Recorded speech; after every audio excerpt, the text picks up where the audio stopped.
Hello everyone, welcome back to my YouTube channel. आशा करता हूँ आप सभी स्वस्थ होंगे। तो लास्ट टाइम हमारे क्वेश्चन नंबर 27 तक डिस्कस कर लिए हैं क्लास नंबर सेकंड में। तो हम आज आगे कंटिन्यू करते हैं क्वेश्चन नंबर 28 से। यहाँ फर्स्ट क्वेश्चन है, computer is a device which process और transform data into a useful. Basically computer एक ऐसा डिवाइस है जो क्या करता है, प्रोसेस करता है या फिर ट्रांसफर कर सकता है किसी भी डाटा को किसमें, इन्फॉर्मेशन में। तो यहाँ पे हमारा बी राइट आंसर हो जाएगा। जैसे हमने कल भी डिस्कस किया हुआ है कि हमारे पास एक्चुअल में ये पूछा जाता है कि कोई भी हमारे पास, या फिर डाटा के बारे में काफ़ी बार पूछा जाता है कि डाटा हमारे पास क्या होता है। कोई भी हमारे पास रो, या फिर हम ऐसे बोल सकते हैं अनऑर्गेनाइज्ड, कोई हमारे पास रो या फिर अनऑर्गेनाइज्ड कोई फैक्ट्स होते हैं, उनको हम क्या बोल देते हैं, उनको हम डाटा बोल देते हैं। ये आपने नोट करना है। बाकी इन्फॉर्मेशन क्या होगी सर, इन्फॉर्मेशन जैसे आपने बता दिया। तो इन्फॉर्मेशन क्या होती है, जब भी कोई डाटा हम क्या कर देते हैं, उसको प्रोसेस कर देते हैं। डाटा जब भी प्रोसेस हो जाता है तो वो किस में कन्वर्ट हो जाता है, वो इन्फॉर्मेशन में वो कन्वर्ट हो जाता है।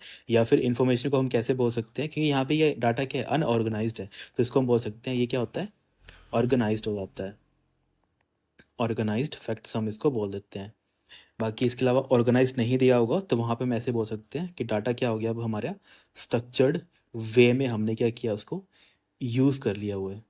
तो जब स्ट्रक्चर्ड वे की बात आ जाती है कि हमने अब पहले जो डाटा बिखरा था, अनस्ट्रक्चर्ड था, तो इसको आप ऐसे भी लिख सकते हो, अनस्ट्रक्चर्ड। कि जो हमारे पास डाटा होता है उसको हम रॉ बोल सकते हैं, मतलब कुछ भी ऐसी चीज़ है जिसका भी कोई मतलब नहीं है। या फिर उसको अनऑर्गेनाइज बोल सकते हैं, या फिर अनस्ट्रक्चर्ड बोल सकते हैं। वहीं जो हमारी इन्फॉर्मेशन होती है, इन्फॉर्मेशन हमारी क्या होती है, जब भी हम डाटा को प्रोसेस कर लेते हैं तो उसके जो आउटकम आती है वो हमारी इन्फॉर्मेशन आती है।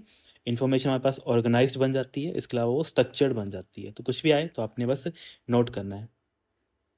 देन नेक्स्ट क्वेश्चन है, नेफिर बोन परफॉर्म। तो हमारे पास जो नेफिर बोन है ये किस चीज़ को परफॉर्म करने का काम करता है। तो आपने याद रखना है, जब भी हम नेफिर बोन की बात करते हैं, यहाँ पे हम क्या चीज़ें इंप्लीमेंट कर पा रहे थे, हम मल्टीप्लिकेशन एंड डिवीजन को इंप्लीमेंट कर पा रहे थे। तो ये आपने नोट करना है, काफ़ी अच्छा क्वेश्चन है। नेफिर बोन का ये काफ़ी बार क्वेश्चन पूछा गया है कि जो एक्चुअली में बनाया किसने था, साइंटिस्ट का नाम भी आप याद रखेंगे, जॉन नेफिर ने इसको बनाया था। कब बनाया था, 1612 में इसको बनाया गया था, 1612 में इसको बनाया गया था जॉन नेफिर के द्वारा। मतलब ये एक ऐसा डिवाइस था, या फिर हम ऐसे बोल सकते हैं ऐसा ये मैकेनिकल डिवाइस था जिसने क्या किया था, फर्स्ट टाइम ना मल्टीप्लिकेशन और डिवीज़न करने का काम किया था। तो ये आपने नोट करना है। बाकी जो मल्टीप्लिकेशन और डिवीज़न है ये बेसिकली कैसे करता था, बेसिकली हम यहाँ पे बोन्स और आइवरी का यूज़ करते थे। तो ये भी काफ़ी बार पूछा जाता है कि जो नेफिर बोन है इसमें हम किसका यूज़ करते थे। तो यहाँ पे आप देख सकते हो, बोन्स या फिर आइवरी होती थी हमारी, हम क्या करते थे, उसका हम यूज़ करते थे किस चीज़ के लिए, to perform the calculation for multiplication and division of a number. तो ये आपने नोट करना है। नेक्स्ट क्वेश्चन है, अबैकस कुड परफॉर्म। तो अबैकस हिस्ट्री में हम पढ़ते हैं, अबैकस हमारे पास फर्स्ट मैकेनिकल डिवाइस था। ये पूछा जाता है काफ़ी बार कि हमारे पास फर्स्ट मैकेनिकल डिवाइस कौन सा था। फर्स्ट मैकेनिकल डिवाइस नहीं बोल सकते हैं, इसको हम बोल सकते हैं कैलकुलेटर। फर्स्ट मैकेनिकल कैलकुलेटर कौन सा था, तब आप बोलेंगे कि सर वो हमारा अबैकस था। तो अबैकस क्या क्या चीज़ें परफॉर्म कर सकता था। तो देखो, अबैकस में हम एडिशन कर सकते थे और सब्ट्रैक्शन कर सकते थे। तो यहाँ पे क्या बन जाएगा, both A and B are the correct answer. Abacus के बाद हमने कौन सा डिवाइस पढ़ते हैं, हम हिस्ट्री में नेफिर वन पढ़ते हैं। नेफिर वन में हमने क्या क्या इंप्लीमेंट करना स्टार्ट कर दिया था, मल्टीप्लिकेशन एंड डिवीजन हमने वहाँ पे स्टार्ट कर दिया था। द नेक्स्ट क्वेश्चन है, in which year the slide rule was develop. हमने जैसे फर्स्ट लेक्चर में भी देखा था कि हमने स्लाइड रूल के बारे में पढ़ा था, जिसको हम क्या बोलते थे, हम स्टिक, है ना, स्टिक भी हम उसको बोलते थे। जो बेसिकली यूएस में क्या बोलते थे, तो वो स्टिक भी वहाँ पे उसको बोला जाता था।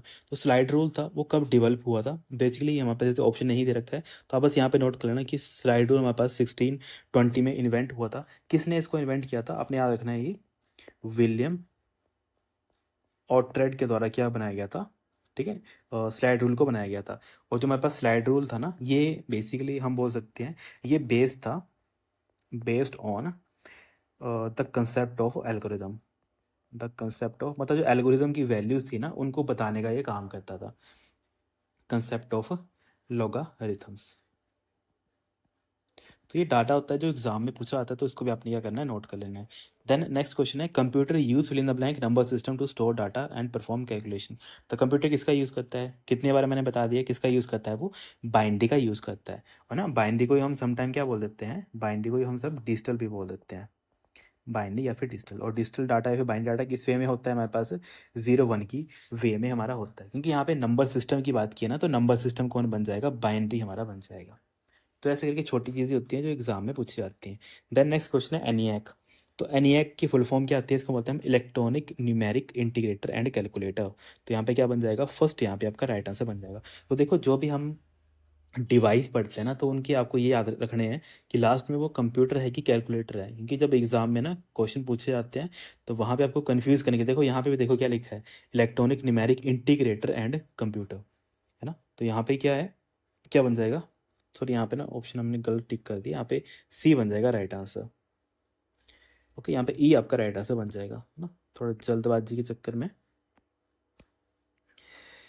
क्योंकि कंप्यूटर है ना, बेसिकली फर्स्ट जनरेशन का कंप्यूटर है एनईएक हमारा।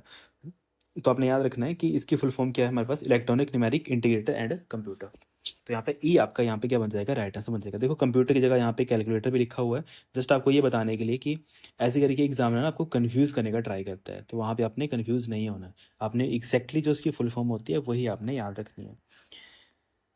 देन नेक्स्ट क्वेश्चन हमारे पास, computers build before the first generation of a computer. देखो पहली जनरेशन से पहले जो हमारे कंप्यूटर बनते थे वो कौन से बनते थे हमारे पास, आपने याद रखना है, वो इलेक्ट्रोमैकेनिकल थे।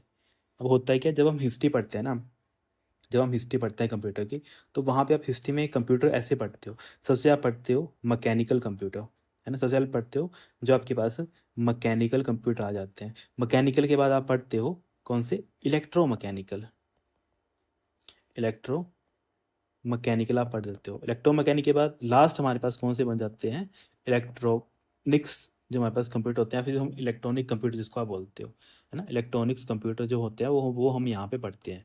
तो हम हिस्ट्री में कंप्यूटर को हम तीन पार्ट्स में पढ़ते हैं, एक मैकेनिकल पढ़ते हैं, एक हम इलेक्ट्रोमैकेनिकल पढ़ते हैं, और हम एक इलेक्ट्रिकल या फिर मतलब इलेक्ट्रॉनिक्स कंप्यूटर जिसको हम बोलते हैं, हम उस वे में भी इसको पढ़ते हैं। तो जो हमारे पास बेसिकली बात की है, हमारे पास जो फर्स्ट जनरेशन के कंप्यूटर थे, क्योंकि जो फर्स्ट जनरेशन के कंप्यूटर थे वो कौन से थे हमारे पास, वो टोटली हमारे पास इलेक्ट्रॉनिक्स कंप्यूटर थे, मतलब जो भी उसमें पार्ट लगे होंगे ना वो इलेक्ट्रॉनिक्स पार्ट होंगे। उससे पहले कौन सी जनरेशन आती थी, उससे पहले से हमारे पास इलेक्ट्रोमैकेनिकल की जनरेशन थी एक। तो यहाँ पे तभी क्या बनेगा, बी हमारा यहाँ पे राइट आंसर बन जाएगा। क्योंकि यहाँ पे जो, अगर हम बात कर लेते हैं सर इलेक्ट्रोमैकेनिकल का एग्जाम्पल है कोई, हाँ बेटा है ना, जैसे मैंने बताया था ना, एक मार्क वन कंप्यूटर था, हॉवर्ड मार्क वन जिसको बोलते हैं। तो मार्क वन जो कंप्यूटर था तो वो भी किसका एग्जाम्पल है, बेसिकली इलेक्ट्रोमैकेनिकल का ही एग्जाम्पल है। तो ये आप नोट कर सकते हो, क्योंकि जो कुछ ऐसी मशीन्स होती हैं जो क्या करती हैं, इलेक्ट्रिकली रिलेज या फिर कंबाइंड होती हैं विद मैकेनिकल स्विचेस। तो मतलब ना तो वो पूरी इलेक्ट्रिकल होती है, ना तो वो पूरी मैकेनिकल होती है। मैकेनिकल के स्विचेस वो यूज़ करती हैं, और जो रिलेज वगैरह जो पार्ट होते हैं वो किसका यूज़ करती हैं, इलेक्ट्रिकली पार्ट होते हैं वो उनका यूज़ करती है। तभी हम उसको क्या बोलते हैं कि कुछ हिस्सा इलेक्ट्रिकल का है, कुछ हिस्सा मैकेनिकल का है, तो वो हमारे इलेक्ट्रोमैकेनिकल बन जाते हैं। तो mark one is a type of electromechanical, तो ये भी आपने नोट करना है। देन नेक्स्ट क्वेश्चन है, हु हैज़ मेड ट्रांजिस्टर। तो ट्रांजिस्टर किसने बनाया था, तो जॉन वाटर ने बनाया था, काफ़ी बार हमने डिस्कस किया हुआ है ना। तो यहाँ पे क्या बन जाएगा, डी यहाँ पे राइट आंसर हमारे पास बन जाएगा, है ना। अभी तो वैसे आपको याद रहना चाहिए, जैसे यूएसए और उसका वॉर चली हुई है ना, यूएसए और ईरान की, तो आपको पता ही होना चाहिए कि मतलब जो अभी डोनाल्ड ट्रंप है तो उनसे पहले कौन से थे, बार्डन ही थे, जॉन बार्डन। तो बस आपने उसके वे में याद रख लेना कि ट्रांजिस्टर किसने बनाया था, जॉन बार्डन ने इसको बनाया था। बाकी जॉन बार्डन के अलावा ना इनके जो टीममेट्स थे वो भी आपने याद रखने हैं, क्योंकि कई बार ना जो मेन हेड होते हैं उनके नाम नहीं दिए होते हैं, बाकियों के नाम दिए होते हैं। तो एक हमारे पास थे वॉल्टर ब्रेटेन करके, और इसके अलावा हमारे पास बन जाते हैं विलियम शॉकली, विलियम शॉकली। तो ये बेसिकली तीन पर्सन थे जिन्होंने मिलकर क्या बनाया था, ट्रांजिस्टर बनाया था। कहाँ पे बनाया था, इनकी लैब कौन सी थी, काफ़ी फेमस लैब है, उस लैब का नाम आता है बेल लैब्स। बेल लैब्स के अंदर इन्होंने ये बनाया था। नेक्स्ट क्वेश्चन है हमारे पास, दस इलेक्ट्रॉनिक डिजिटल कंप्यूटर कंटेन। तो हमारे पास फर्स्ट इलेक्ट्रॉनिक डिजिटल कंप्यूटर था वो कौन सा था, तो वो हमारे पास कौन सा बन जाता है हमारे पास से, अच्छा यहाँ पे सिंपल बोला है कि हमारे पास फर्स्ट इलेक्ट्रॉनिक डिजिटल कंप्यूटर बने थे, उनके अंदर हमने किस टेक्नोलॉजी का यूज़ किया था, तो उनके अंदर हमने किसका यूज़ किया था, वैक्यूम ट्यूब का यूज़ किया था। और वैक्यूम ट्यूब को हम क्या बोल देते हैं, इलेक्ट्रॉनिक वेल्व्स भी हम बोल देते हैं। तो देखो वही चीज़ आ गई जैसे हमने पहले भी डिस्कस किया हुआ है, उसको हम कई टर्म फ्रैगाइल ट्यूब भी बोल देते हैं, है ना। केवल फ्रैगाइल डिस्क भी लिखा होता है, पर डिस्क के अलावा आपने ट्यूब भी नोट करना है। तो सिंपल जो आपको नोट करना है वही आप लिखो, डिस्क रहने दो, कन्फ्यूजन नहीं क्रिएट करनी है आपको। फ्रैगाइल ट्यूब भी हम बोल देते हैं, वैक्यूम ट्यूब भी हम समटाइम इसको बोल देते हैं, और समटाइम हम इसको इलेक्ट्रॉनिक वेल्व भी हम बोल देते हैं। तो ये टेक्नोलॉजी कहाँ पे यूज़ की थी हमने, फर्स्ट इलेक्ट्रॉनिक डिजिटल कंप्यूटर के अंदर। और फर्स्ट इलेक्ट्रॉनिक डिजिटल कंप्यूटर के अंदर कौन से आ जाते हैं हमारे पास, यूनिवैक आ जाता है हमारे पास, एनियाक आ जाता है हमारे पास, है ना। इसके अलावा हमारे पास जो एडसैक एडवैक वो सारे जो हमारे पास आ जाते हैं first generation of digital computer के अंदर। देन नेक्स्ट क्वेश्चन आता है हमारे पास, Fortran is useful for which sector. तो हमारे पास फोर्टन लैंग्वेज थी। फोर्टन बेसिकली हम यूज़ करते थे साइंटिफिक पर्पस के लिए, तो यहाँ पे ए आपका राइट आंसर बन जाएगा। फोर्टन की फुल फॉर्म काफ़ी बार पूछी जाती है। फोर्टन को हम बोल देते हैं फॉर्मूला ट्रांसलेशन, है ना। फॉर्मूला ट्रांसलेशन हम बोल देते हैं। आपके लिए सिंपल होमवर्क रहेगा एक छोटा सा, आप इसको सर्च करके मुझे बताएंगे कि फोर्टन का जो बेसिकली फाउंडर था वो कौन था, क्योंकि किसने इसको फाउंड किया है और कौन से इसको ईयर में इसको फाउंड किया है। बस एक सिंपल से क्वेश्चन है। जब भी डेडिकेटली बच्चे पढ़ रहे हैं तो काइंडली इस छोटे से क्वेश्चन का काइंडली वो कमेंट करके आंसर मुझे दो। द नेक्स्ट क्वेश्चन है, और micro computer can be defined as. तो हमारे पास जो मैक्रो कंप्यूटर होते हैं इसको हम कैसे डिफाइन करते हैं। तो एक हमारे पास small low cost digital computer, हाँ ये बात तो सर ठीक है हमारे पास। बाकी micro computer consist of a micro processor, हाँ ऑब्वियसली माइक्रो कंप्यूटर तो उसमें माइक्रो प्रोसेसर तो होगा ही ना, तो ये भी स्टेटमेंट ठीक है। फिर storage unit and input output channel, तो ये भी हमारे पास होते हैं किसी भी कंप्यूटर के अंदर कि कोई अपनी स्टोरेज यूनिट भी होती है और इनपुट आउटपुट की यूनिट भी होती है, फिर चैनल भी होता है। तो इसका मतलब यहाँ पे ऑल ऑफ दिस क्या बन जाएगा, करेक्ट आंसर बन जाएगा। बस सिंपल सी देखो कंप्यूटर की डेफिनेशन ही है ये, बस इसको क्या कर दिया है, इसको आपको घुमा के पूछा हुआ है बस, है ना। अच्छा हम यही चीज़ें कंफ्यूज करते हैं और आपने कंफ्यूज नहीं होना है। नेक्स्ट क्वेश्चन है, अ पर्सनल कंप्यूटर जिसको हम शॉर्ट में पीसी भी बोलते हैं, तो पर्सनल कंप्यूटर इनमें से कौन सा बन जाता है। मतलब यहाँ पे अच्छा सिंपल पूछा है कि पर्सनल कंप्यूटर की हम शॉर्ट फॉर्म में क्या बोलते हैं, पीसी बोलते हैं।